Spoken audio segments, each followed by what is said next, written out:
Did you hear about Dr. Dre's recent health scare? It was quite a shock to the music industry and fans worldwide.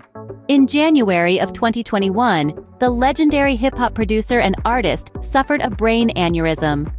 During his hospitalization, he endured not one, not two, but 3 strokes. Quite a harrowing experience, wouldn't you agree?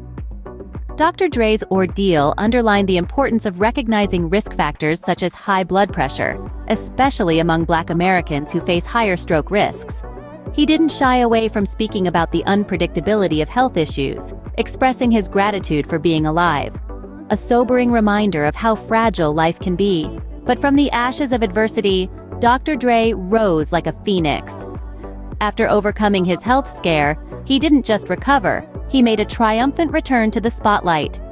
Fast forward to 2022, and there he was, headlining the Super Bowl LVI halftime show, alongside other hip-hop luminaries such as Snoop Dogg, Eminem, Mary J. Blige, Kendrick Lamar, and Def rappers Sean Forbes and Warren Wawa Snipe.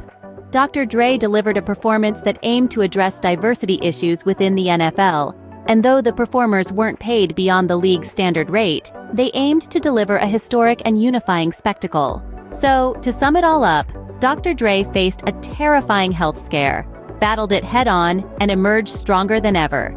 He then used his platform at the Super Bowl to make a statement about diversity and unity through music.